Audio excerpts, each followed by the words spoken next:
Jim, you asked if people are ready for the big sit down. We 100% are. I don't think we were 4 years ago. Talk about warp speed, Project Warp Speed. Like we are now ready.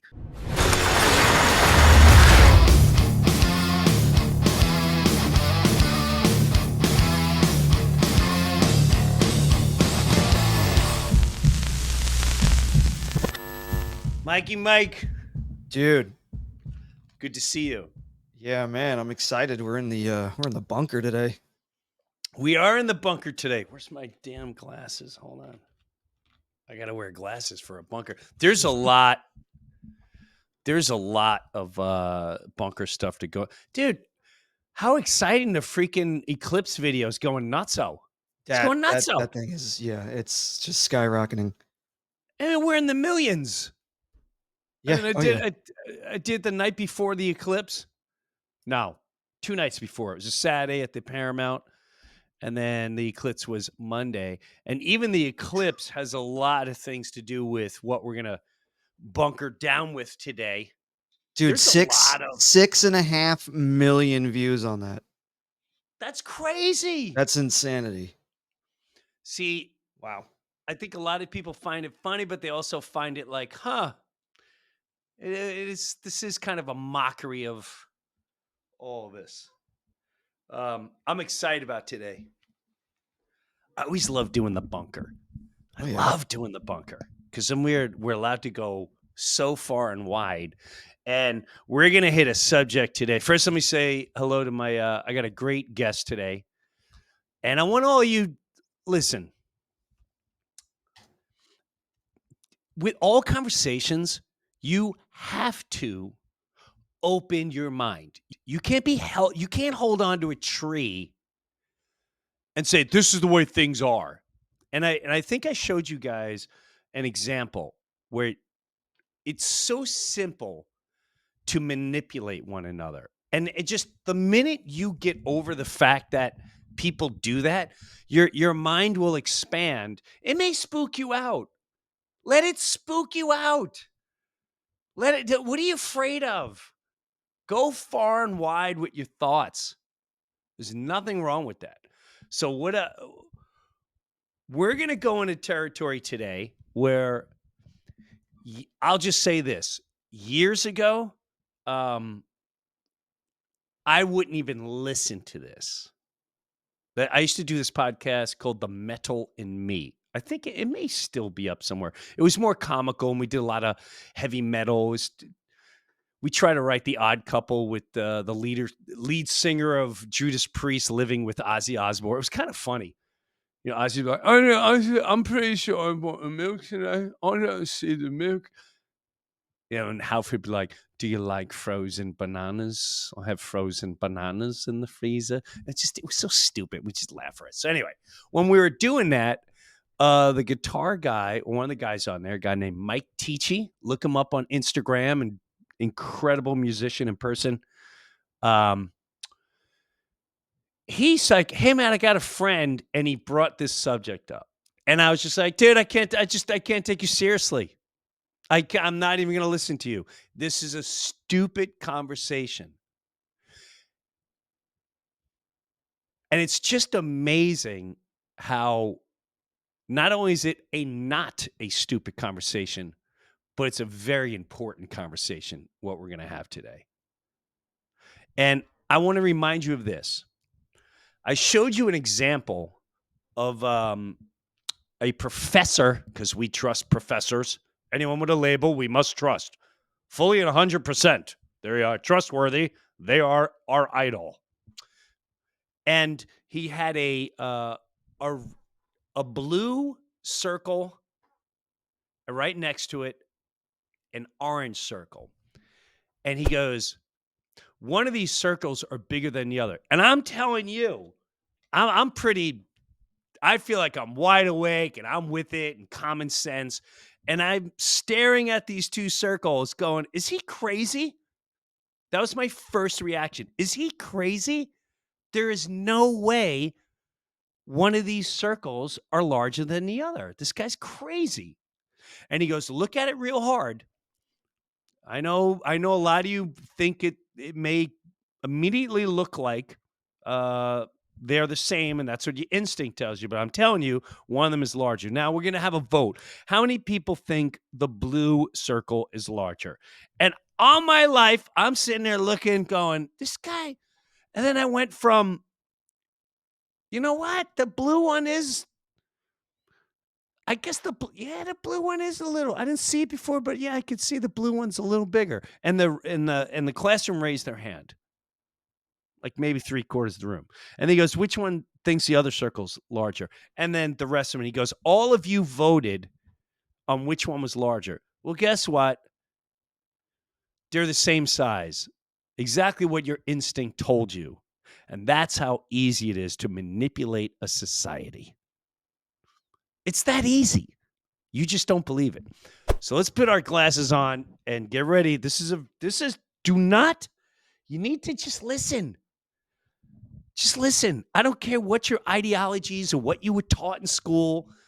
Just sit down, relax, and let's have these conversations. He absolutely crushes all over Long Island. And he's been one of my greatest friends since, I think, high school. We started, and just crushed at the Paramount. Always does. We got to get this tour going.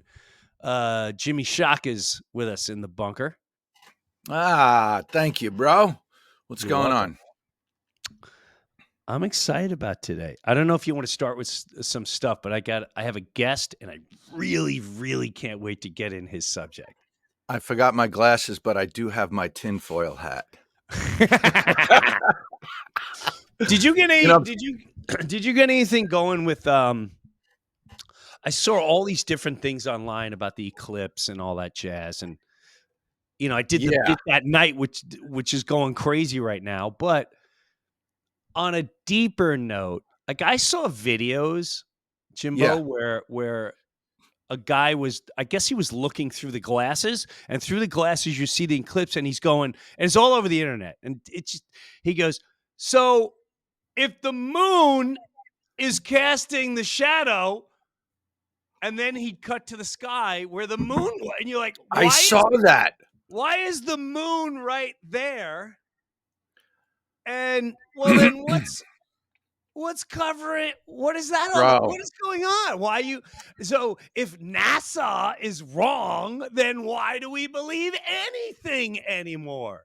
Which is where we're gonna go. I mean, you saw that, right? I saw that, and that's interesting. First thing I thought of was there are these patents that you could look up where they have like a fake sun is one of the patents. Okay. A method of blocking the sun is another patent. Bill Gates wants to block the sun. It's not exactly. A secret. It's not a conspiracy theory. It's a fact. Right. It's not here. I can take my glasses off for that. Bill Gates wants to cover the sun. He wants to make it where we can black out the sun so we can all be saved. Look it up. It's not a conspiracy. That is a fact. You don't think whack jobs? This is Avengers. You're living in the Avengers shit. Hello. Hi. Yeah, I know you're all excited about the ball game next week, but there's some whack jobs running the show right now, and they've been for a while. Yeah. For a long while. Anyway. So, but the one thing I wanted to that I thought about with the eclipse was I feel like here it was a moment where they did it again. The fear it's always the same thing. Use fear. Be afraid. The National Guard is being called out in Wyoming for the eclipse. And think about this. Think about this. That here is this one moment where the whole world is going, wow, like all these positive vibes, like, oh my God, that's so awesome. There's all these positive vibes going out to the universe from planet Earth. So what do? It's the apocalypse. It's biblical. Right. It's, It's biblical. wait, mass transit, right? That was Long Island. Please use mass transit during the eclipse. For what? I got to take a bus because an eclipse it because it's going to be a shadow for 2 hours? Bro, The what? Who signs this off? Why can't these people be accountable? this is what an eclipse is. This is what an eclipse is. That's it. That's it. Use mass transit. Be very Yeah. careful. This is Right. Have biblical. enough food and water for a month. Right. If I see one more thing online saying the EBS is about to go off, make sure you have food at United States of America. It's going. Stop.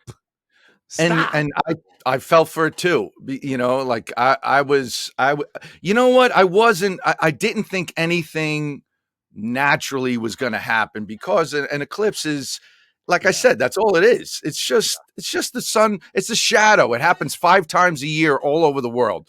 But I did think, some of these knuckleheads were going to pull some shenanigans and blame it on there's a high possibility of that. That's just being logical. What are we looking at, Mike? This is from the governor of Ohio, who put out a ready statement before the eclipse. The Ohio EMA urges those traveling to see the eclipse to make a preparedness kit for their vehicle and include items like snacks, drinks, cash, cell phone chargers, and blankets. Motorists should top off their fuel tank or fully charge their electric vehicle before heading out. So they were prepping people for nothing. Be afraid, be very afraid, So in a way, I feel like it kind of cured me of buying the fear porn, There's, like my daughter, ever since she was little, I said, there's nothing to be afraid of ever.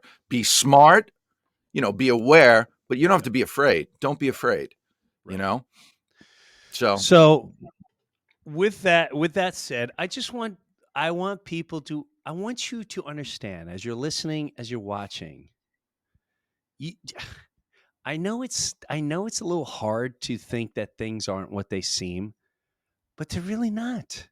And the minute you start exploring, so I want to bring on Mark Sargent to join us today in the bunker. What's up, Mark? Sorry, I caught you while you're it's done. sipping some coffee. How are you, bro? I'm good, and thank you so much for having me on the bunker. I'm very excited.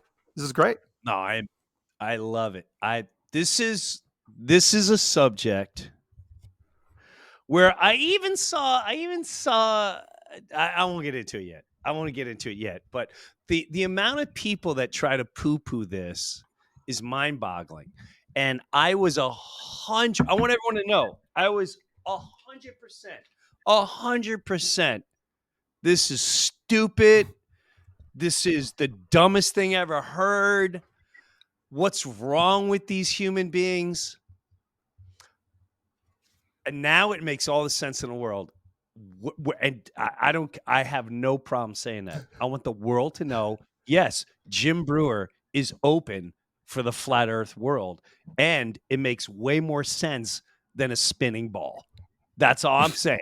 Okay. I think climate change that hasn't happened every 10 years are scaring you and the world's going to change. Plymouth Rock is still where it's at. There's so many things here that you've been lied about and fibbed about, and you learned and you took tests about it. That was BS. So, with that said, is that how I label you? By the way, you're going to catch so much hell for saying that, by the way. I don't care. I know. I don't care. I want you to prove to me. This is what I tell people. Yeah.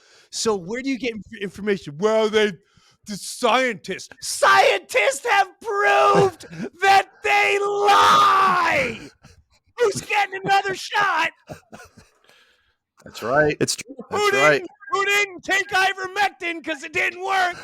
They lied. So I don't want to hear you learn from a scientist Right. or school. Right.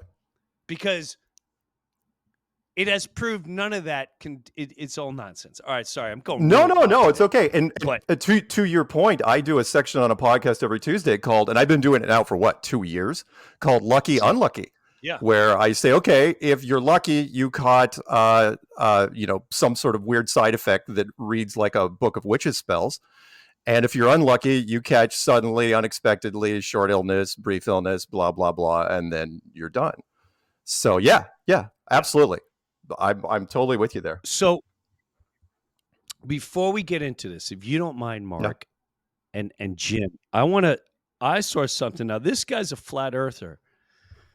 And that is definitely a name that people like to throw around. Right. And it's like, it's an insult. It's just another insult and a way to poo-poo people. Sure. I saw this video, and this is something that everyone listening and watching, you can go test it out. So here's a guy explaining to you why we believe what we believe and why the Earth most likely is flat. Right. This guy brings up a totally different situation. He says, to make us feel that way. Rothschild. Yeah, who prints those books? Do you know who prints those so books? he goes on to say, Ghislaine Maxwell's father prints our books. No, wait. And that means the Earth is flat. No, it means that they're lying to you about what's in those books. But he starts going on to It can be true and all, but that doesn't mean the Earth is saying flat. cities across our whole country were. You can't send that to Mike to play. No, and you know what? And it's the wrong. So in this, he said, here it is. This is the one I wanted. North America was destroyed by fire between 1850. Did you hear what he said? He said, Every major city in North America was destroyed by fire between 1850 and the early 1900s. Every city in America was torched. So we don't really know what was here anymore. They left a few museums or whatever you want to call them. Look at look, whoever's watching, look at your big city, wherever you are. Atlanta, New York, Chicago, doesn't matter where. Type in the Great Fire of, and then type in your city. You're going to see that at some point between 1850 and 1930, your city was completely devoured. That was in this country. Mhm. Yeah. bro, True. I immediately, and just like all of you are going to immediately go, I looked up Milwaukee, the Great Fire of completely almost entirely wiped out. St. Louis. I started doing Kalamazoo. I went in a hole for 40 minutes looking up obscure cities. Why do we not know this? Yeah. How Bro. do we not know this? Yeah. Now here's another one you could look up is the World's Fairs, right? Yes. The World's Fairs. If you look up, Chicago World's Fair, whatever, all these World's Fairs that were like in the 1800s, seems around the 1800s, some went down. They had these colossal buildings that they said, well, we just built this for the World's Fair. Really? You built like it looks like Rome. It looks like right. These incredible Greek structures or like these buildings that are, so much more beautiful than the structures they build today. And they say, oh, we just built it for the World's Fair. And then we're tearing it down afterwards. So just like the fires, they destroyed. Yeah. They destroyed something. Yep. So Here you there's go. The Great Fire of Jacksonville. At least 90% of Jacksonville burned to the ground. 2,368 buildings along 146 blocks were destroyed. That was in 1901. Bro, how do we not know? How do we never heard? And Right. here's my bigger question. How'd this guy find out? He goes on government and he's, they label him as a flat earther. When I came off of JFK, I just came back from a flight and I landed, for the Paramount. And when I landed at JFK, they have a flat earth Symbol. map Yeah. No, a huge map as you come out of the exit and you're going down the spiral staircase. You have to look at it. Yeah. And it's an ice wall around the perimeters, and it's a flat Earth. And it's also in New York City. I think it's in Grand Central Station. I don't know. Dallas. It's in one of those It's in stations. Dallas too. Yes. It's in a lot of places. So Isn't that what- also the new? what is that? What is it? United Nations Yeah, it is. symbol. It's Yeah, something- it's the UN flag, and it's also it's officially called the azimuthal equidistant map.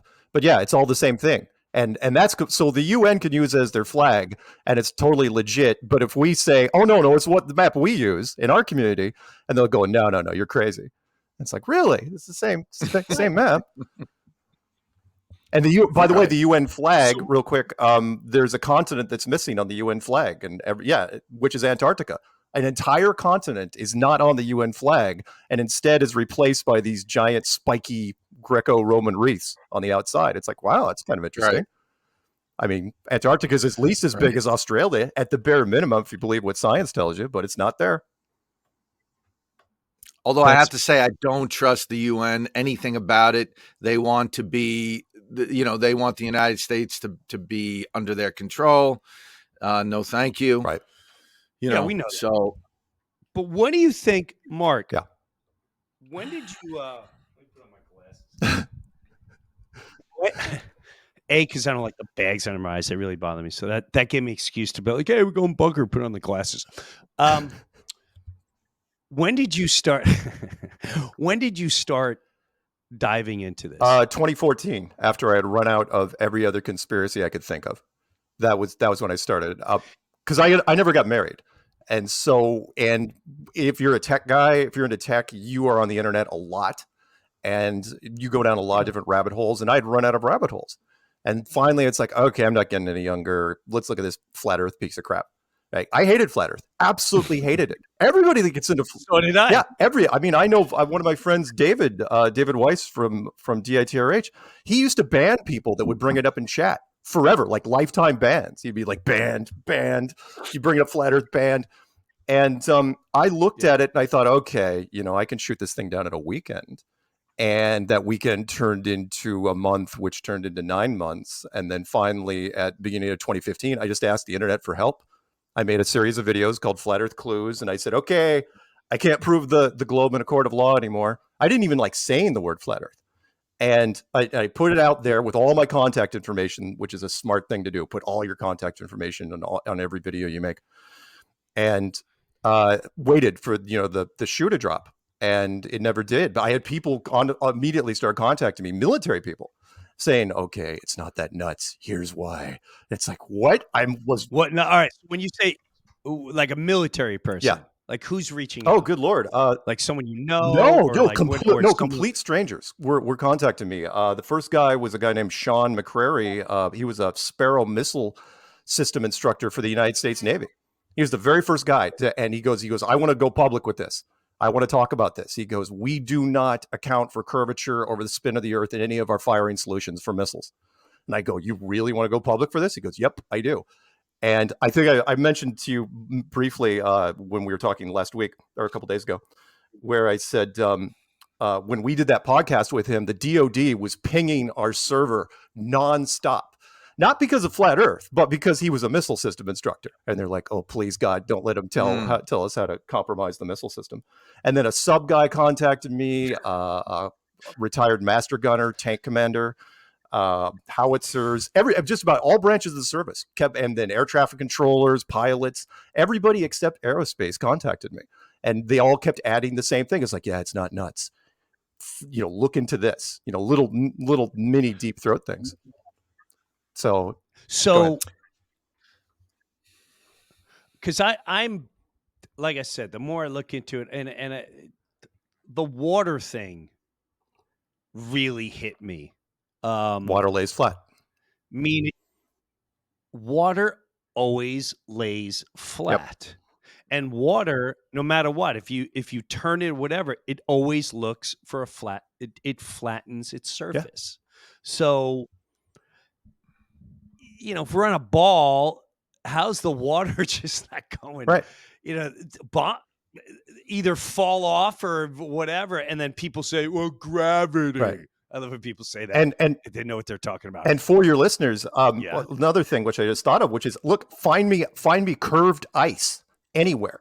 When water lays perfectly flat and it freezes, it's absolutely tabletop flat, hence ice skating, right?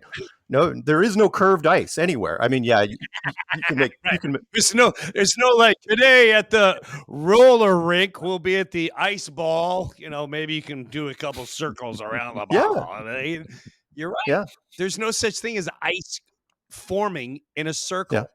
It forms flat unless you purposely make it like in a tray or something. Yeah, but have you ever seen these videos in like where they say they're out in space and you know, they'll have a drop of water, right? Right. And they'll you know, float it by. You know, like in the absence of gravity, a blob of water does become a circle. Right. But that's Right. water tension, and that you can only use that for a certain size of water, and then it starts getting all wobbly. It's really, really tough to hold into a sphere. By the way, our community doesn't even use circle; we use a ball or sphere or globe. But yeah, you're absolutely right. In fact, little thing I learned years ago, which was when they make buckshot for shotguns, you know how they do it? They drop it. They drop lead from a certain height, and on its way down, with the tension, it forms into tiny little balls on the way down, and then it cools. It drops in the water or something. No, it just it cools literally on the way down. By the time it hits the bottom, it's cooled. Anyway, but to your point, as far as the videos they used to do, now it's a combination of CGI. But before CGI, they used to do something on parabolic flights. You know what those are? Like, it's called the vomit comet. No. Okay, so you could Yes. so you take a plane, Jimmy knows. you empty out a plane, and you put people. You can pay money to do this even now if you want. It's called simulated anti-gravity, and you get to a plane and you basically nose down at a certain angle in the plane, and you're basically you start you're floating. skydiving without wind is what you're doing, because you're basically you're in a plane that's falling at free fall speed. And you can record in there. I mean, you can watch what water happens in that. And it's like, okay, water falling inside this airplane. When they got to the CGI stages, that's when everything changed. Then they didn't have to use the parabolic flight so much to fake it. So, but always interesting that the ISS is almost exactly as wide as the inside of an airplane, you know, filled with material. And there's always this noise. There's so much wrong with the ISS. I could spend forever on it. But anyway, go ahead. I'm sure you got questions. What, Jimbo? What were you No, I was going to say ISS, International Space Station, NASA. NASA's a joke. Has been debunked. NASA's been debunked for many, many years. And if you know, if that people haven't seen that, you can find too much information. That's how we. You know, the fake microphone handoff. Have you seen the green screen? Thank you. The cables. Like, Yes. let me just move this guy's cable here. Yeah. The gel in the hair with the girls. Right? It is from a stagecraft standpoint, it is atrocious. I mean, I'm stunned. I look at it, it's like, who is producing this? It is the worst.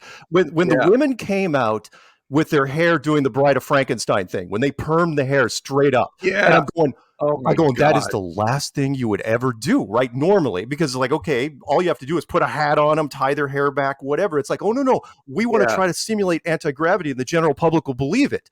It's like, why would they believe it? I mean, you could bounce a quarter off that hair. It was awful.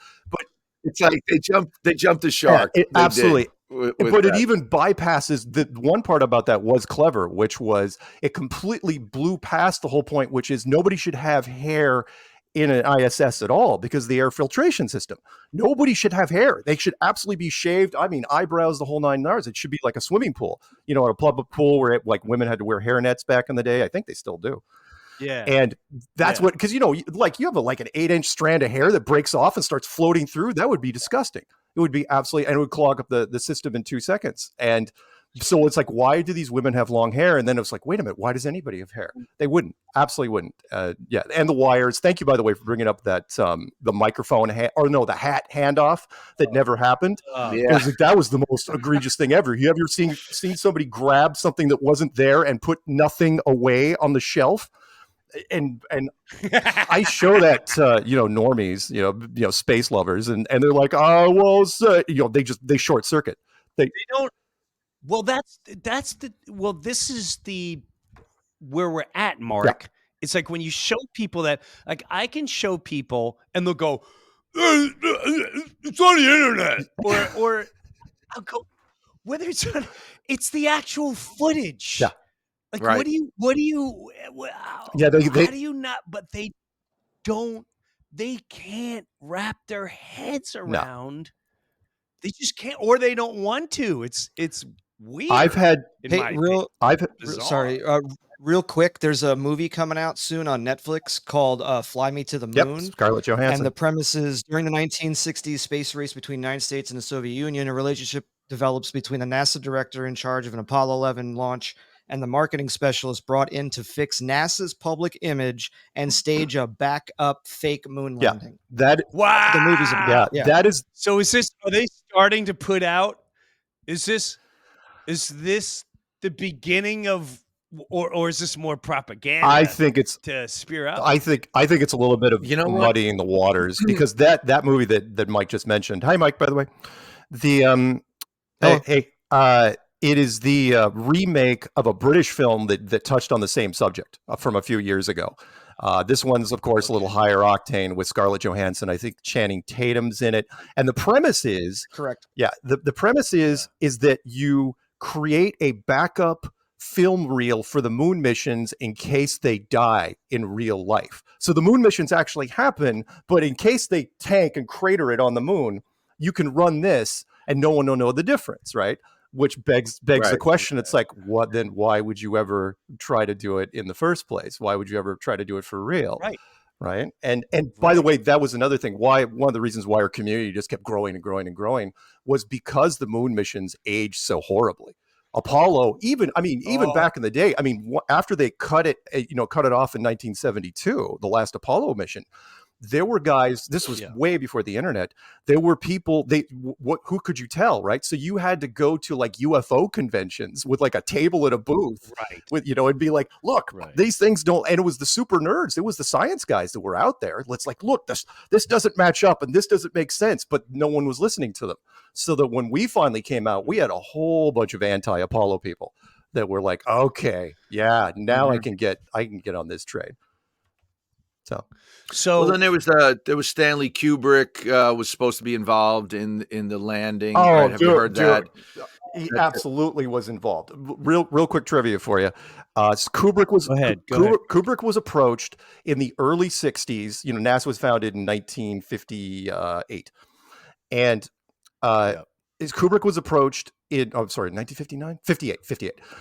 He was approached in, I think, like 63, and there was a number of directors, and they approached him because he had already done Dr. Strangelove, and they did it without he did it without the government's permission. He had went to him and said, "Hey, can I get inside like a B-52, look around, take some photos, because I want to do a movie that's sort of based." They're like, "Hell no, you can't go in that thing," and he did it anyway. And they were going, "Wow, what if we gave him a budget? What could he do with this?"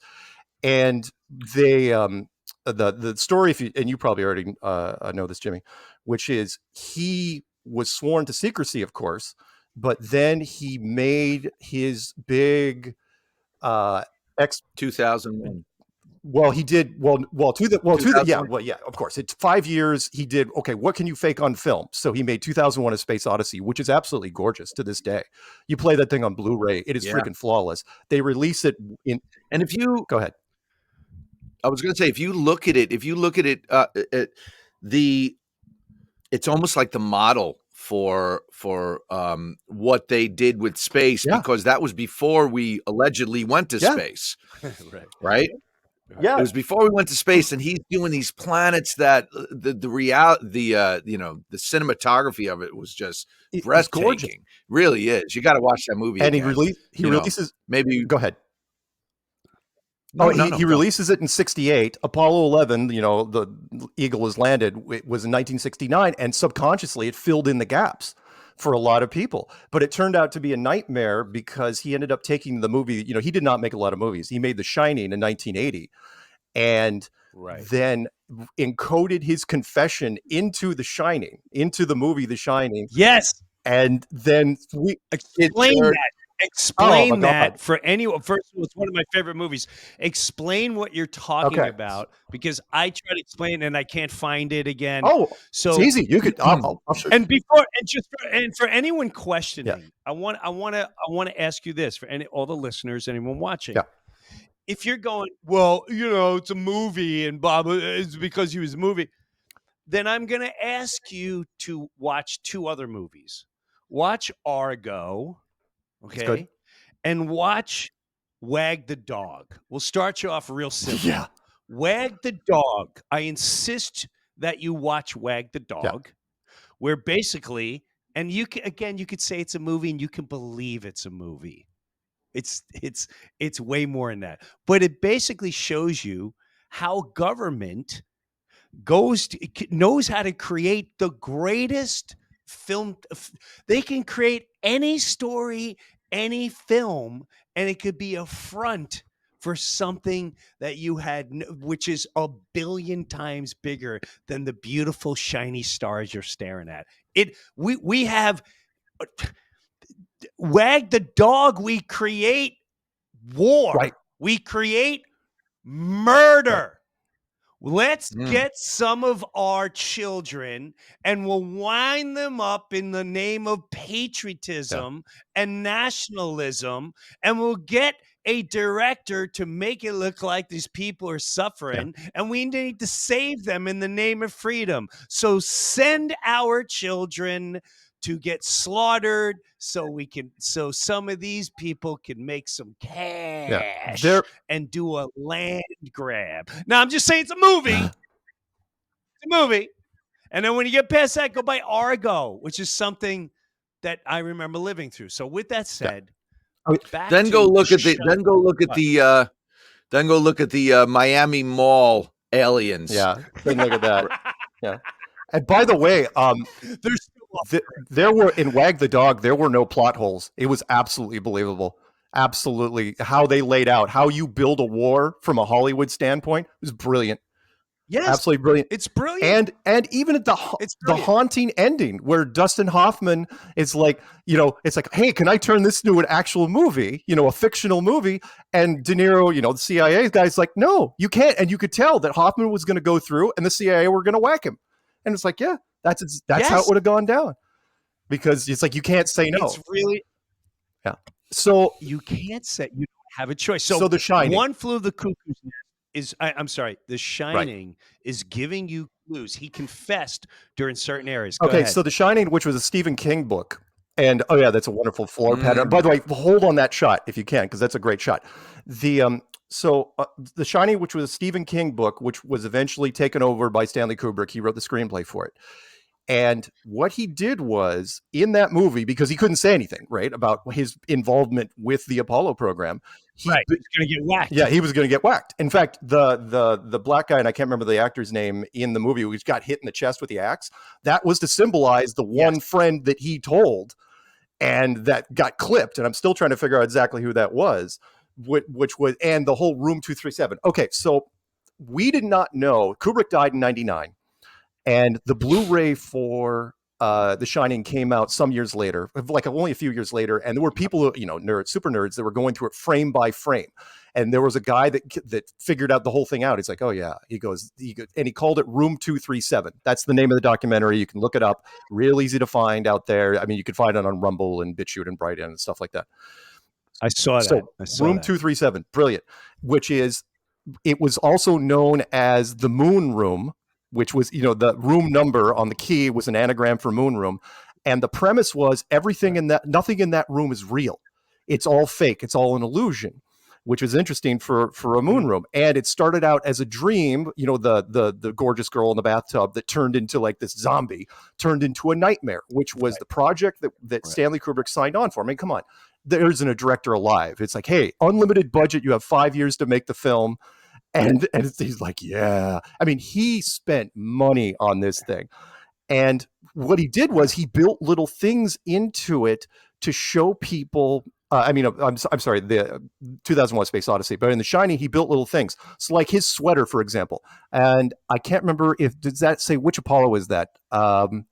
says 11. Okay, perfect. So Apollo 11, which was interesting because this show was shot in real time, supposedly around 1980, right? But the kid was only a certain age. Right. When exactly did she make the sweater for him, right? Because the sweater predates the child. So and he wears it perfectly in this certain age. Not to mention, the patterns on the floor are a complete mock-up of the NASA launch pads. The patterns on the floors they use everywhere.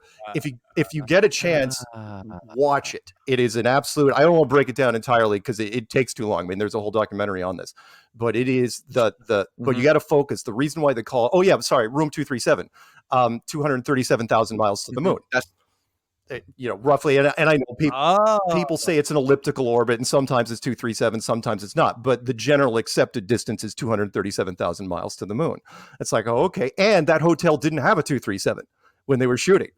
They had to make it all up to do it. But it is a fantastic confession of Stanley Kubrick. And now he backed out as far as the television aspect of it. So he did everything he could to try to research what could be faked on film. But when they finally got down to the Apollo 11 thing, and you guys know this, you're in entertainment, they did something absolutely unheard of, which was they said, okay, the networks were like, okay, give us the feed so we can run this on our networks. And they said, no, sorry, you don't get the feed. It's like, what do you mean? No, you have to come down to NASA. We're going to put it on a big screen, and you're going to film it second generation. You're going to have to film our projection. You get that? And you get that, Jim? No. It'd be like you couldn't actually, when the greatest moment in history, we are landing on the moon. Right. You would think, number one, it would be in color, right? We did have color film, Which, number one. It's so stupid. Right? We're calling the moon. Oh, okay. Yeah. Go ahead. So then they said, if you want to see this historic moment, the greatest moment in humanity's history, right. You can't get the actual video feed. The news people, you can't get the actual video feed. You have to come here and just put your cameras on our television screen. Yeah. Like a bootleg movie that, when you go into a movie theater. Perfect. That's a perfect example. It's a bootleg movie of the moon. Yeah. And we're not, you can't see Metallica live. Right. Unless you come in this room and we got the special live event. You can see them on this TV. You could videotape them on this TV. You can't actually go to the concert. And it was so great. Now, how many people know that? How many people? I don't know that. Not many. Who would know that? They just assumed that it was, it's a transmission from the moon, so of course it's going to be crappy. And it upset the producers so much that it inspired a movie. There was a CBS affiliate, who was watching the transmission. He's going, this is absolute crap, right? He goes, I could make a better moon movie than this. In fact, I could make a better Mars movie than this. And that's what was literally the inspiration for Capricorn 1 with O.J. Simpson, by the way, who just died. Who just passed. Yeah. But that was one of his first serious roles, right out of football was this. And so Capricorn was made, and Capricorn 1 was made, which was how the government faked a Mars mission, which again was brilliant. It was independent film. You could never get it made today, never in a million years. And the premise was that there was something wrong with the life support system, and they had to pull the astronauts, again, similar to the Scarlett Johansson movie that's coming out. They had to pull the astronauts and look, we're going to film this because you would have never made it to Mars and back. You were going to die. So we're going to film it. We're going to pass it off as real, and everything will be fine. All you have to do is go along with the script. And the whole premise of the movie was these astronauts, which have been absolute bunch of crap, because they're all Air Force officers. They didn't go along. They had a crisis of conscience. It's like, no, we can't lie to the American people. We should make a break for it. And then it's this big chase thing. The second half of the movie is the government chasing the astronauts and killing them one by one. And that was Capricorn 1. So go ahead. Here's what everyone's big question is, which I question too. What are they hiding? Because if people don't know, you're not allowed in Antarctica. Why is that? That makes no sense. Why is that the only place in the entire world where every country has a bit, and there's no issues there. Right. So that's a lot of people don't. And also in the encyclopedia, it talked about the firmament and flat Earth. Yeah.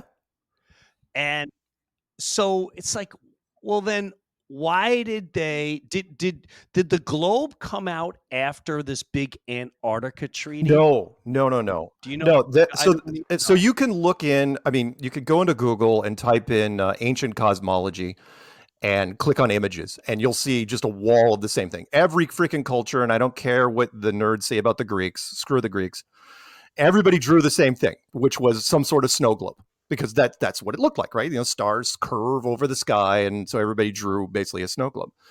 Sometime about 500 years ago, yeah, he's probably going to pull that up. Yeah, there you go. Everybody drew the same thing. It's not a coincidence that every culture drew the same thing. Same exact Yeah, thing. everybody thought that it was basically a snow globe, and then about 500 years ago, remember back 500 years ago, most people couldn't read and write anyway. They introduced this globe model. Now, part of me thinks that the globe model was introduced by, of course, the authority, the powers that be, but even then they weren't sure. But they weren't that. One thing I've learned about people in power is they don't take chances, which is like, okay, let's roll this thing out.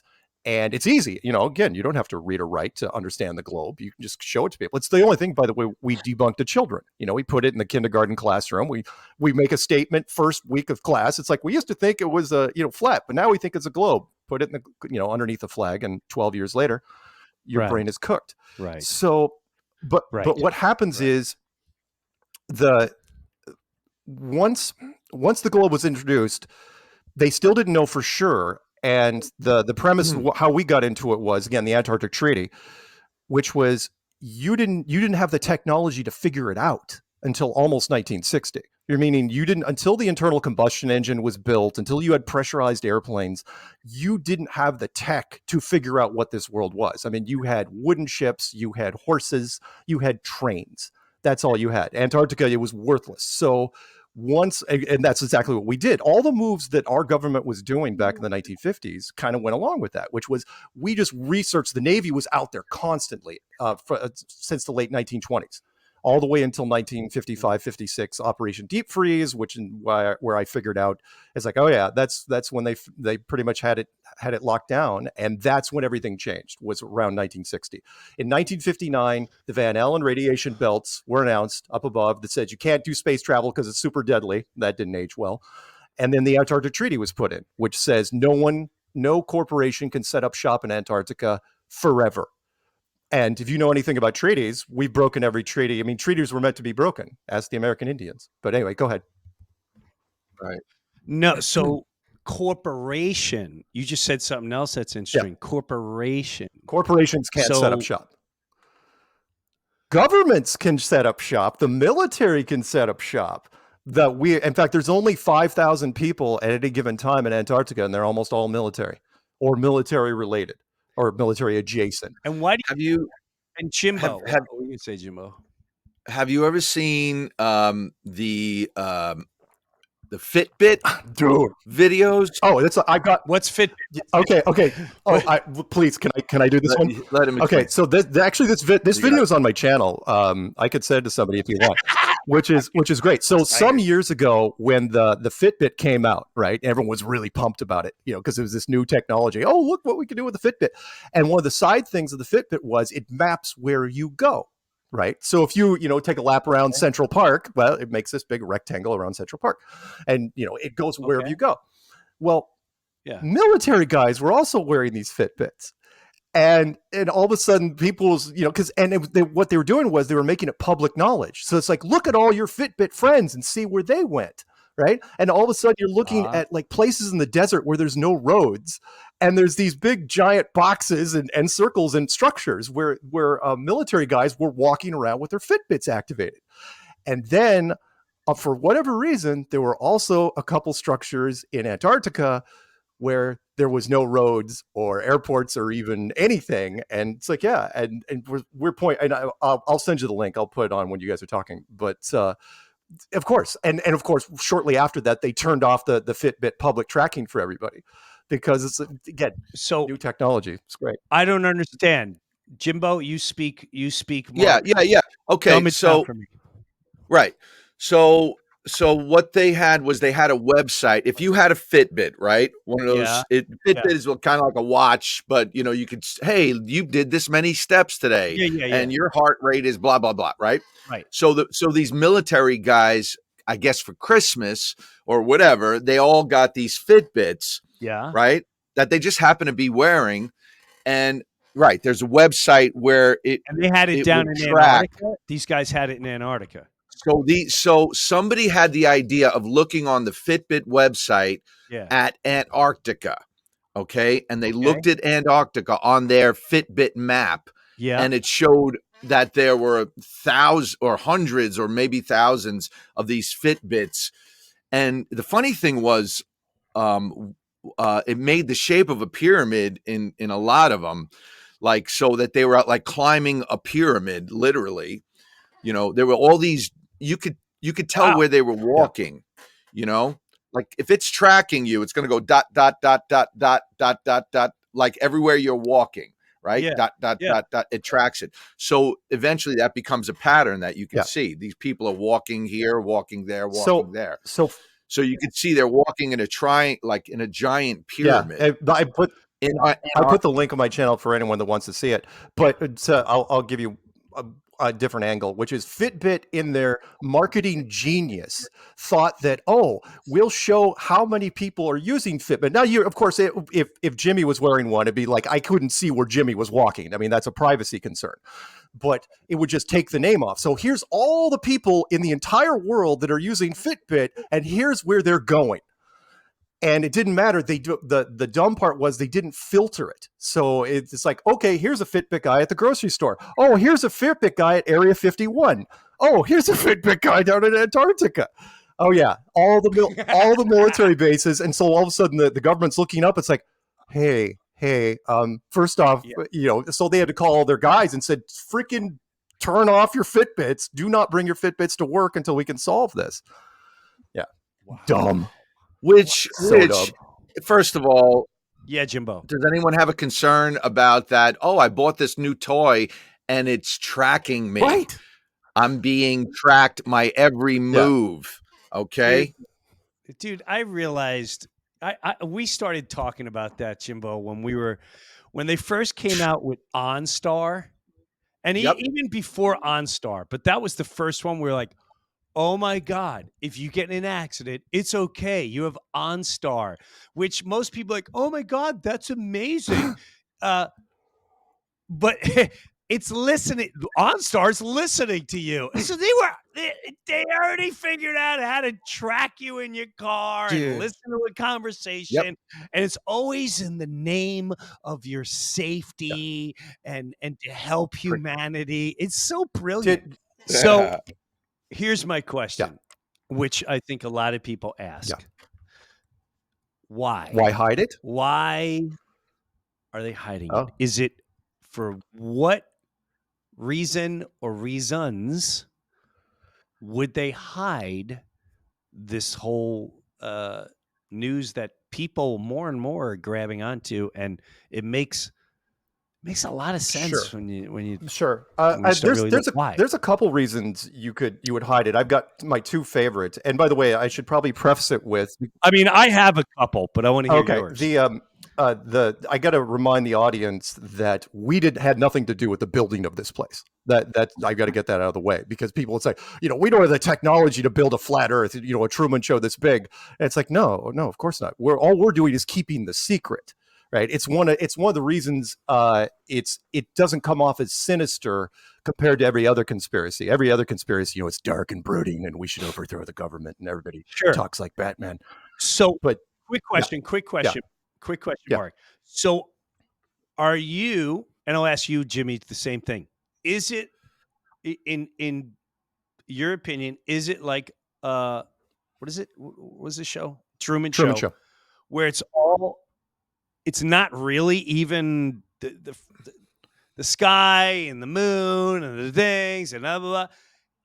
Is there space and all that exist? Or is it one big ass crazy studio in your head. Is that what you're Yeah, trying to say? I don't know if it absolutely. works. I mean, Shakespeare, all the world's a stage. You're living in a giant theater. Mm. Good night, everybody. And Yeah. great show. I thought it'd be Well, longer. you know what? Go ahead. What, Jimbo? Honestly, I'm as far as flat Earth, round Earth, all that, toroid shaped Earth, right? I have to reserve my judgment until I finish my spaceship, and then I can actually go look for myself. Right. And I might one of these days. Stranger things have happened. I've actually made tiny little things float on little electrical fields. One of these days, maybe the next bunker, I'll recreate that. Yeah, it's all possible. Let me Go throw ahead. the Truman Show thing back at people. And again, I know that it's a little dated now because it's 1998. I think it was one of It doesn't matter. It's basically the whole world's a stage. The whole world's a stage. Even the if everything, even the sky. the sky, yeah, cue the sun. Such a great line in that movie where it's like, okay, we got to bring the sun up early because we got to find him. Which is everything in the sky. There doesn't have to be space. I know there's lots of space lovers out there. Look, I'm a huge fan of Star Trek and Star Wars and Stargate and everything. It's Battlestar Galactica, so on and so on. But there doesn't have to be space if the average person believes the illusion. So if 99.999% of the people believe the soundstage that they're in, why in the world would there have to be space? Right? So let me go into a couple reasons though why you would hide it. One would be practical and one would be religious. Let's just do the religious thing first, get it out of the way, because I know people. Okay. I know some of your audience. Half of my audience are strong Christians. So yeah. Which is you have all different. It'd be an easy way to hide God. Let's put it that way. If you don't want to, if this place is a snow globe, if this place was built, then it was built by someone. And does that absolutely prove there is a divine creator? No, but it gets you way closer to that than you would normally. So keeping people in a globe mentality where you're in this infinite, ridiculously huge, section of space that's moving in all sorts of different directions, you can't begin to comprehend it. Then that's an easy way to hide God. You just keep people in space. It's like, science. There's a planet. But the big one for me, I hate to say it, it's not sinister, which is why I think 40% of our audience in when we do conferences stuff is women, because women don't usually get into conspiracy stuff, is that it was just bad timing. Believe it or not. Meaning, if what I said earlier, where if you don't even figure out this world until about 1960, if your best and brightest don't figure it out until 1960, do you tell people then? You got to remember, the only 13 years earlier, that whole Roswell thing happened, and that didn't go well. People were like freaking hands in the air, screaming, panicking over that thing. So it's like, okay, do we tell the people that the world isn't what we think it is? Like, no, you really can't back then, because society had been built already. Everything. Well, think about War of the Worlds. War of the Worlds. That was a huge panic. Yeah, huge panic, and that was a freaking radio show. Got Orson Welles a nice little career. Yeah, but yeah, that was. So go ahead. So along those lines, is it just a bunch of freaks constantly coming up with a new act and they get off on the act? Like, that's what I'm saying. If because at one time you think, especially now, right, where you're starting to see footage that is just so ridiculous. If you're going to look me in the face and trying to convince me that's a real moon landing, I really can't take you seriously. I just can't take you seriously.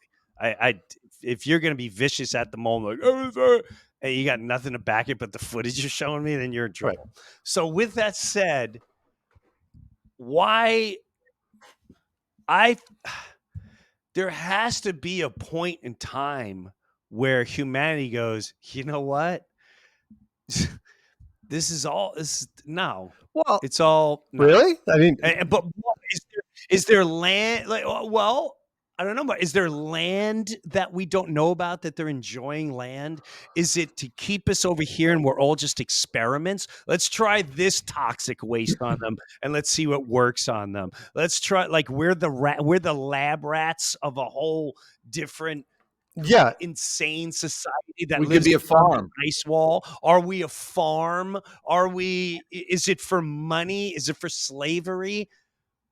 Why at this point? I think there's enough people that will start at least engaging in, like the way we started off the show. Who knows that our cities were burnt Right. down? Now, I didn't. I heard like the Great Fire of, you hear like one city, but you don't hear every city in America. Yeah. And Right. like what was going on back Yeah. then? What was all that? And So go ahead, Jimmy. what, Jimbo? You know what? Another thing was, along with the fires back then, there was also, if you look up something called the mud flood, which is also very interesting. The mud flood is basically in almost every city around the country, actually around the world. Yeah. You'll see these buildings that it looks like the ground floor is like half a window or half a doorway, and it's like, why would they build a window that goes into the ground? And then a lot of times they'll dig up for excavation and stuff. They'll dig up these buildings and they'll find there's like 3 floors, that go down. What's that? Underneath, they go down. Underneath. Yeah, you can, if you just look up mud flood, you'll see all these pictures. It's fascinating. I've seen it in New York, here in Glen Cove. Well, they were saying that in Egypt. When I visited Egypt, they were still discovering things that were way underground, that were entire cities and roads and palaces. And you're like, Yeah. yeah. And the guy would tell you, he's like, well, there were always floods. We're next to the Nile River, so they figured out when it's up. And anyway, the fascination of why is this a big secret? Does it destroy all societies as we know it? Well, think about this. If you're the power, government's destroyed. If you're the powers that be, the Pope. If you're the authority, Yeah, well, that's okay. If you're the authority, there's 3 things you have to look at. I'll rattle them off real fast. Which is, let's say you want to tell the people in 1960, right, that you're living in some sort of building. Academically, you would have to empty out libraries. I mean, not just astrophysics and astronomy, which would be gutted for knows how long. So it's a pain in the ass. Now we got to change our tech. That would be bad economically. All the world markets would have to suspend for a long time because you don't know what it means long term. But the big thing, of course, you would be giving the main 5 religious houses of the world, Hinduism, Buddhism, Judaism, Islam, and Christianity, all simultaneous leverage against science that has been beating them over the head with textbooks for the last 5 centuries. And you're asking them to show restraint. That is a scary proposition, because all of a sudden it's like, okay, so you were wrong about this really important thing. What else were you wrong about? How about like evolution and carbon dating and the Big Bang Theory and dark matter, and just keep, it would never end. Science wouldn't be able to recover. So, and science makes a lot of money. They make more money than any human being could ever make. It probably runs most governments and countries in the name of, quote, science. Go ahead. Right. Science makes a huge amount of money, and they get things wrong, and they never apologize. The fish, which I love, never apologize. I'm still waiting for acid rain. You didn't apologize about it. You said I was going to be frozen in the early 70s. The early 80s, I was going to be frozen. You lied. I want an apology. Yeah. You said if you get you wouldn't get it. You lied to everyone's face. Yep. Why? Right. Yet we keep giving millions. Build another wing in this university. We need your money and sponsorship so we can explore. It's such a the guy that's homeless asking for money is no different than these savages that steal your money to lie to your face to say they're doing it for science and technology. Is no different than that guy begging for cash. They're just a scheme. Yep. Go ahead. Jimmy, did you have something? No, I was going to say the other thing is like public money, like NASA. like NASA would they would fake it because it's cheaper. They're getting $1 billion for this mission, right? All right, let's just set up a couple of cameras. $1 billion. That's like, oh my God. Yeah. Well, And, part of let's that, part set of up a that couple of movie What? is Scarlett Johansson is hired to come into NASA to sell the moon. That's what she says. She's like, I'm here to sell the moon. So they're getting the money essentially to produce what they were going to produce. Yeah. Yeah, I've got a book on my coffee table over there called Marketing the Moon, which was somebody had sent it to me, and it is brilliant. It is the entire NASA marketing plan for everything from Gemini through Apollo, and it is brilliant. The moves they made and the money they spent, and they did a 48 state whistle stop tour with all the astronauts and astronauts' wives, and just kept hammering people over and over. Welcome to the greatest show on earth. Oh, quoting a little Alex Michael there from I have no clue. yeah, you do. The conspiracy music guru, the singer.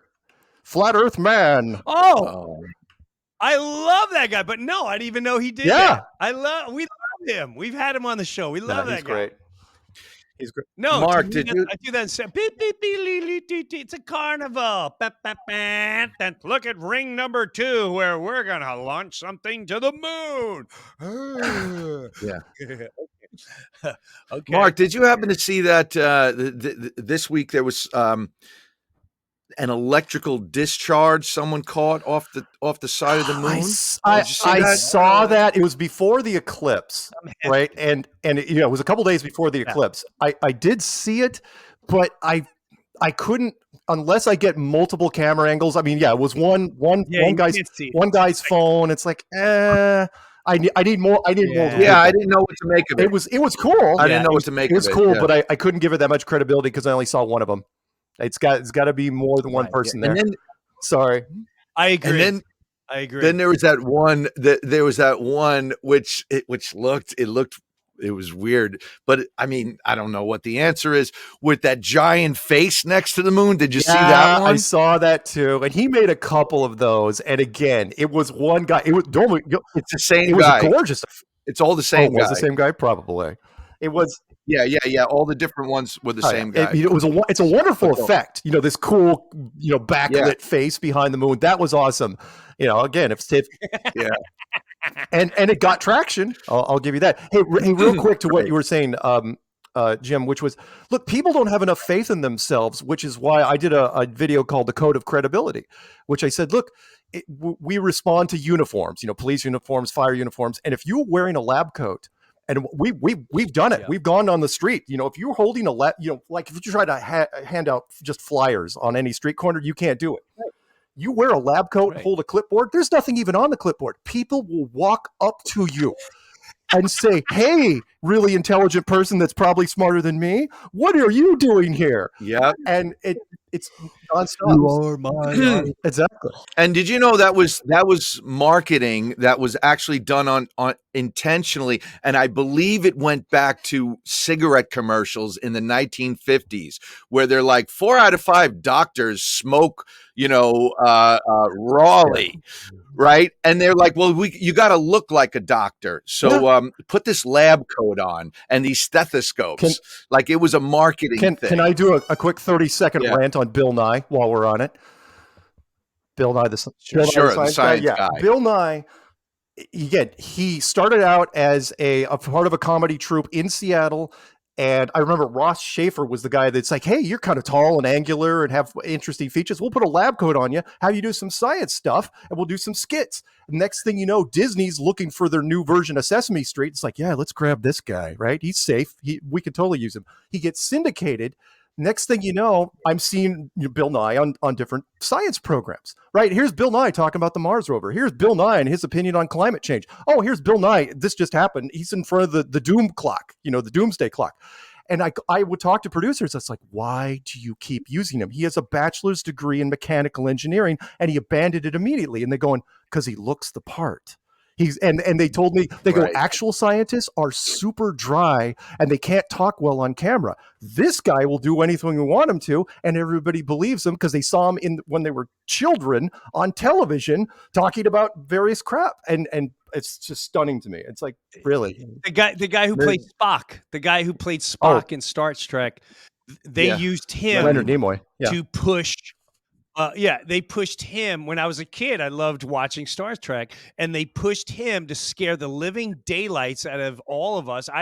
And they said it's all over you can watch it. It was a program that said the new Yeah. ice age was coming, and he was the host, and you What believed was the him name of that because he was show? Spock. You're like mysteries. Oh, or no, it was whatever. In Search of, I think. In search In of. search of, yeah. Exactly. So he's saying the next ice age is coming, and they're showing the snow sideways and people freezing it and they're shoveling snow.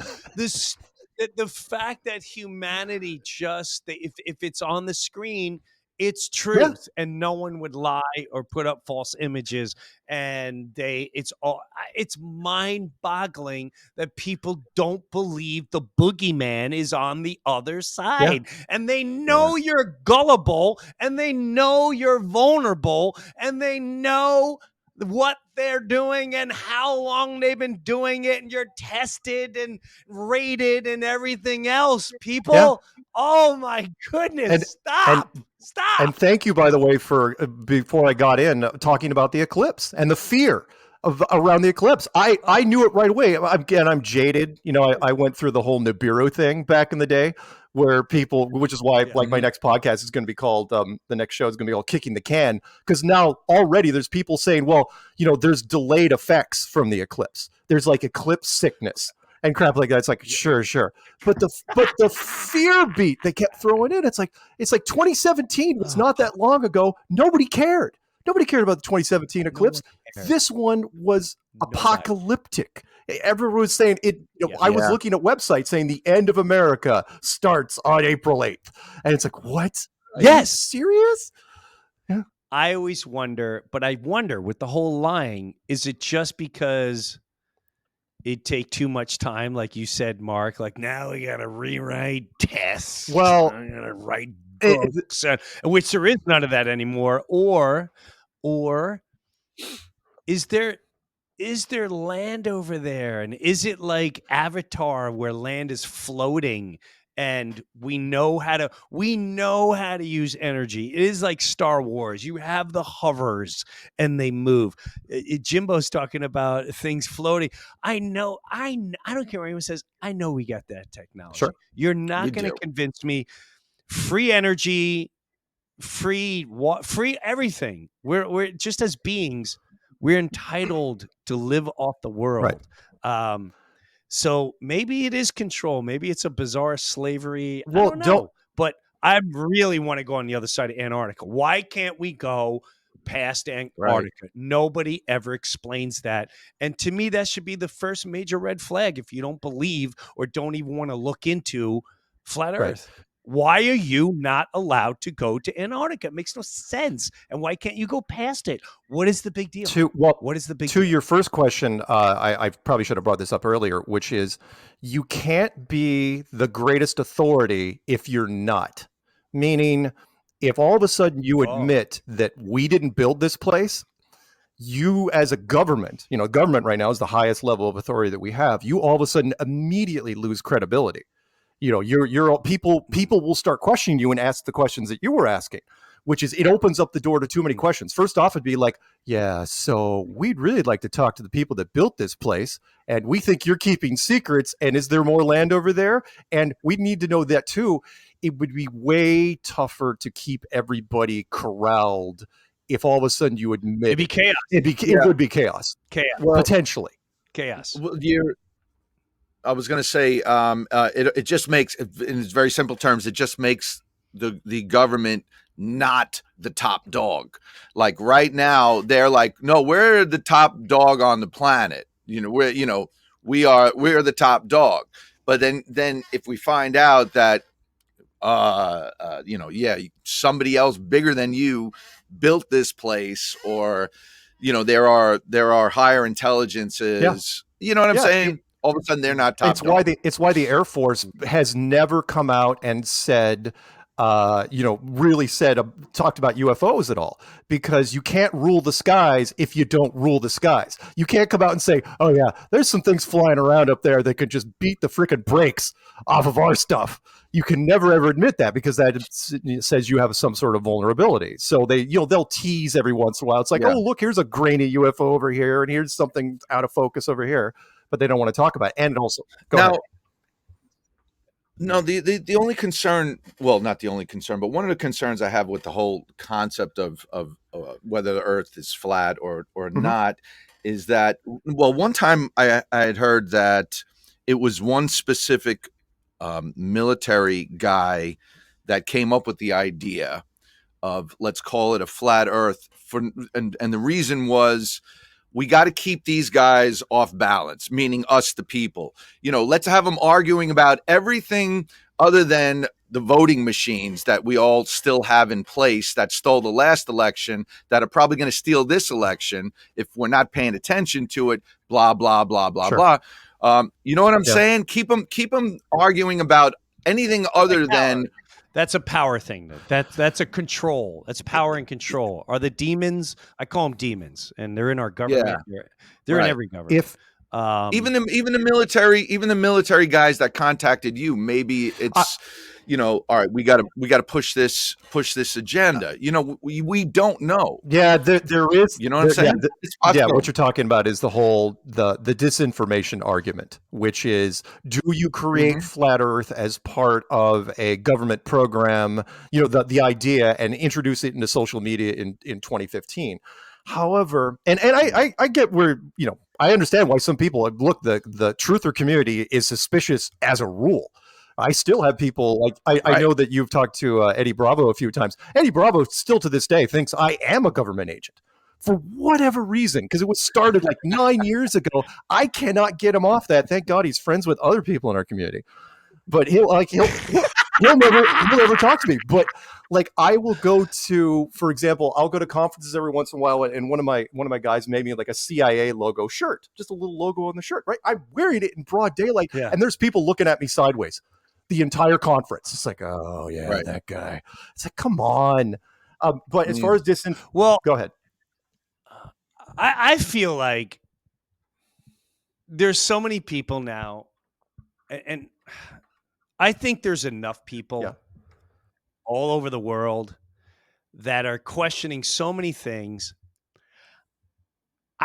Am I out of line, Jimbo, when I say I think a lot of us are ready for, like, hey man, everyone sit down. I know where he's going. We got to lay some stuff down for you. This is not going to be easy. It's going to take a long process to digest, but it's just time. A lot of us have been living a lie. A lot of us are protecting many lies. There's too many lies to talk about. Too many lies have been lost. But you know what? It's time for us as humanity, as the souls that we are, the spirits that go through every living being, tree, plant, and us, an animal, in earth. It's time for us to understand how we're truly connected and what's going down. There you go. And what has gone down for a long time. So sit down, and we're going to keep. There's enough food for everybody. I don't want to worry about, but we're going to shut things down. We already set up at every place. We got food, we got water. The restaurants are staying open. We're the whole different world going to go on right now. Jimmy, you know what I mean? Yeah, Jimmy. Before you get in, because I want to jump off that for just a second, which is, I'm an optimist at heart, and yes, which is, I think that flat Earth, was it introduced artificially? But it was allowed to grow organically, meaning at the very least they didn't stop us. And I think part of it is because flat Earth cracks your head open like a walnut and makes you super open-minded, in some cases probably too much, but that's a whole nother story. Because of that, you I think I think it was allowed to get out there in so many places now because something bigger is coming down the pipe. Like what Jim was saying, some big reveal. It's like, okay, what's bigger than flat Earth? I don't know. The existence of other civilizations, other lands, some divine power. Take your pick. But flat Earth is a gateway to something bigger and better, in my opinion. But again, I'm being an optimist when I say that. What No, if I like that? that. What if? It's What if like that the ice wall marijuana? It's the marijuana of There you go. Shaka. gateway? People say that's the gateway to other. I don't know, is it? No, but maybe I just thought of this just a second while you were talking, Mark. What if this ice wall is melting? So there's going to be free traffic. Ooh. Boats can just go wherever, and maybe there is land on the other side of the ice that now you can just row your boat. Sure. Holy Or shit! not- continent Or over all of a there. sudden another civilization has access to us, and maybe they don't have the rules that we do.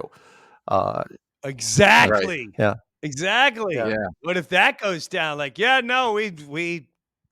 got a whole okay. different thing going on But- there. Yeah. No, I want to. I just wanted to say, Jim, you asked if people are ready for the big sit down. I think We 100% are. I don't think we were 4 years ago. no way. We weren't 4 years ago. But how amazing is that? Talk about warp speed, Project Warp Speed. Like we are now ready. I really feel like we're all ready. There's enough of us out I there think that there's enough of us that are ready and that can take care of. and like you Others. said, would people be freaked out if like things shut down? No, we went through COVID. We shut the world down. We were all fine.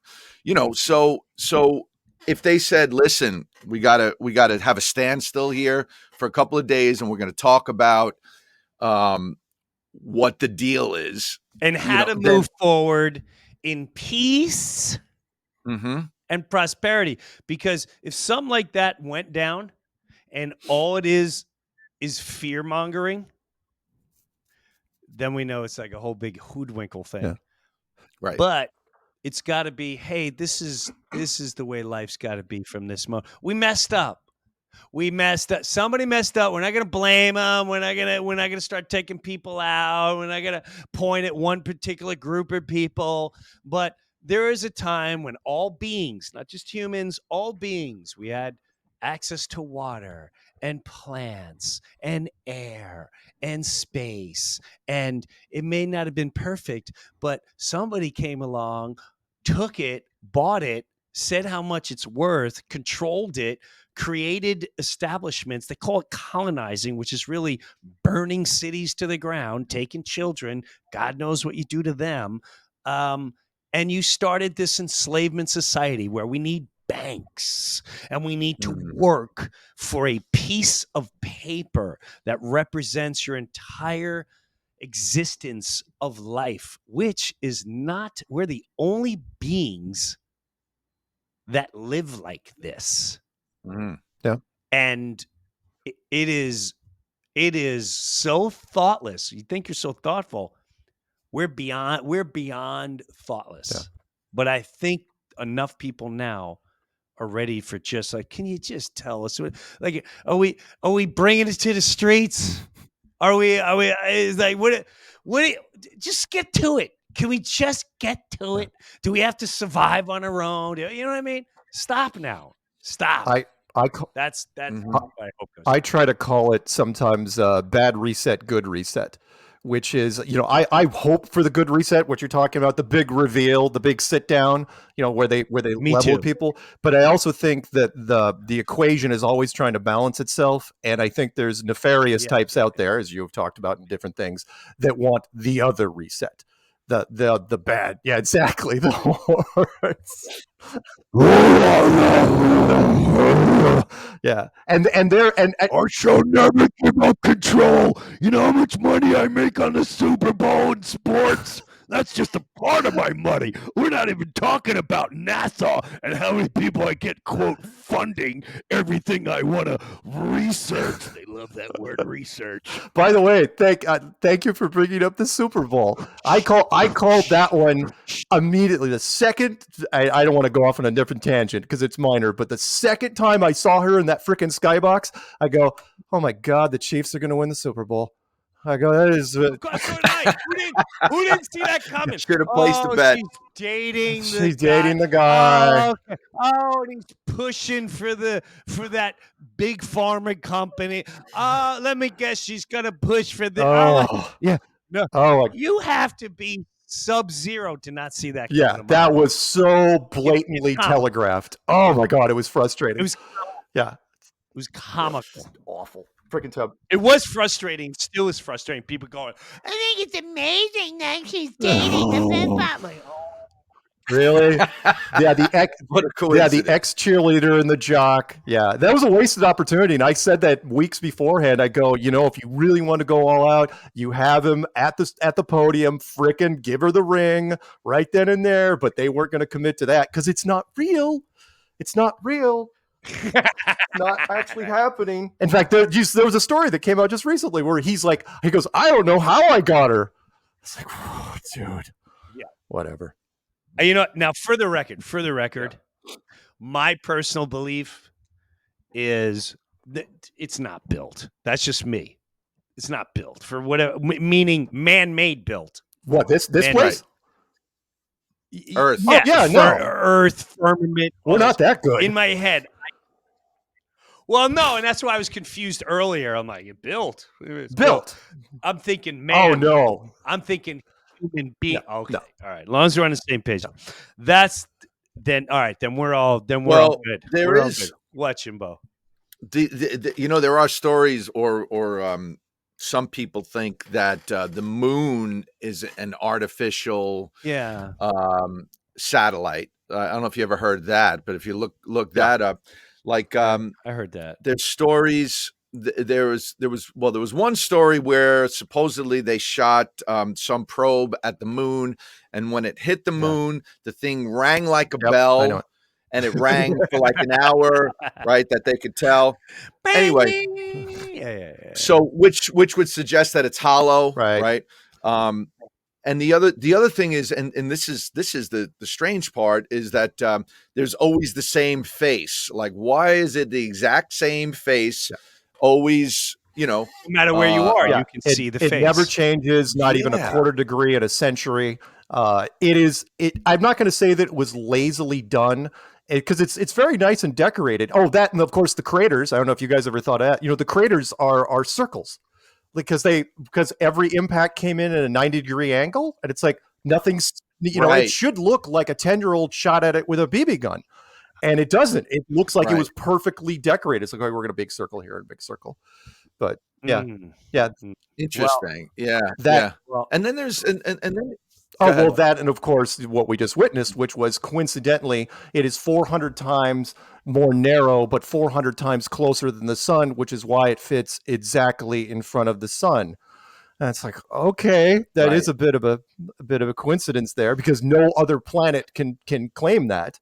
By the way, and it's way oversized. How does it even get that close? Right. Yeah. It's just silly. Anyway. Fascinating. Fun stuff. My head needs to rest. Because this was fun. This was a lot of fun. And I want to thank you, Mark Sargent. Anything you have your podcast, where can people find you? I'm not even gonna. I'm only gonna advertise one thing because I promised him I would. We have a wonderful Flat Earth app out there called the Flat Earth Sun, Moon, and Zodiac Clock app, which I didn't build. Some of our other people did. It's wonderful. If you want to find my stuff, just type in any search engine, type in Flat Earth Mark, and you will eventually find the rabbit hole. But there's so many content creators out there. Don't just look at my stuff. Oh, and sorry, last thing. Do your own research. Forget about what I just said over the last hour and change. Do your own research. Figure it out for yourself. I'm not here to convince you. I'm just here to put the idea in your head, kind of like a flat earth drug deal. It's like, hey, man, You want to get into something? Check out this flat Earth. Don't do too much. Don't do too much. Right? I don't. A little bit of time. I don't give this to just anybody. You're my special customer. Well said, man. Mark, thanks for hanging out. Thank you. I really appreciate it. Thanks, guys. Yeah, man. We'll see you All right. soon. Mark Sargent. was everyone. great. See now, and again, I don't care what people say. I really don't care Yeah. what people say, because even like when we started the show, did you know that that almost all of our cities were burnt down? The Great Fire. Just text in Google the Great Fire of and put in a city. And what's mind-boggling is that video I watched, and that guy's a flat Earth guy, and he goes through government. I gotta find his damn name. I'll send it to Mike, but maybe we should look into this guy. I would love to talk to him, because that's some serious. Yeah, listen to this. Was destroyed by fire between 1850 and the early 1900s. Every city in America was torched. So we don't really know what was here anymore. They left a few museums or whatever you want to call them. Look at look, whoever's watching, look at your big city, wherever you are. Atlanta, New York, Chicago, doesn't matter where. Type in the Great Fire of, and then type in your city. You're going to see that at some point between 1850 and 1930, your city was completely devoured. That was in this country. You know what? When did we go back? When did America become the corporation, Jimbo? Do you know that? That I believe it was in the 1800s. Yeah. Late 1800s. Another interesting part of history that I'm sure a lot of people have no clue about. Interesting. Anyway, it's a lot of 1871, right when a lot of these fires were all the cities of America going down. We won the war. Did we? Paying a lot It was of taxes. the bill was passed after, the act was passed after the Civil War. There's a lot of things that we think we know that we have no clue about. Jimbo, thanks for hanging out, bro. That was fun. It was such a good time. We'll catch up. What were you gonna say? Yeah. No, just plug. Check me out on The World According to Shaka On Rumble. at Rumble and at Telegram, and that's it. Telegram, I just post most of my stuff there. Once in a while, I'll post a video on Rumble. Awesome. Yeah, you man. the man. Have a good one, Jimbo. We'll talk soon. All right, that was fun. All right, talk to you later. That was fun. So back to you. There's so many things that you don't know, and you're basing everything you know on the words that convince you: education, doctors, scientists, government, whatever it is. You have all the information and all the power inside you just to think and look at things common sense wise. Common sense. Why are we not allowed to go to Antarctica? Why is there just military there? Why? Why is there an ice wall? What's beyond the ice wall? They're just, you can poo-poo everything all you want because you're holding on to a teddy bear, and it may rattle your existence, but it shouldn't. It should actually bring your existence to a whole new awareness level and a whole new discovery. Thanks for checking out The Bunker. Do all your research. Do it all yourself. It's all just entertainment, right? It's just entertainment, YouTube. Everything I said was just entertainment. No facts, nothing like that. You guys go check it out. But don't write something off just because you don't even want to explore the thought. Then that's on you, and you're not allowed to lash out. See you next week on the Breuniverse. Take a look around and what do you see? Mark the date down tonight, we'll make it history. Hey, this is Jim Breuer, and I got my own Patreon page, and hopefully you'll check it out. Live comedy concert streamed once a month. Early access to the Breuniverse podcast every single week, and have bonus footage and bonus segments. I promise you I'm not going to let you down. Go check out my official Jim Breuer Patreon page, and I'll see you there.